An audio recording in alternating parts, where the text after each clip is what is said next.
Hi friends, நான் இன்னைக்கு எங்கள் அம்மாக்காக ஒரு பாட்டு நானே வந்து டெடிகேட் பண்ணியிருக்கேன். வாங்க போய் பாடலாம். ஓகேவா?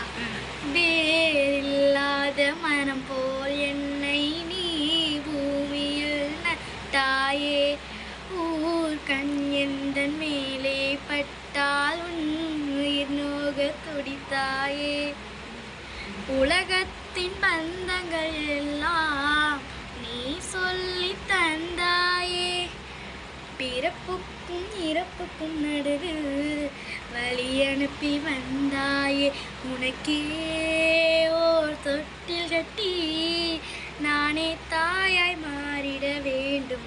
அரறிறாரோ நான் இங்கு பாட, தாயினி கண்ணுரங்கு என்னோட மடி சாய்ந்து. எப்படி இருந்துச்சுன்னு கமெண்ட்ஸ் சொல்லுங்க. சூப்பரா இருக்கு தங்கமே.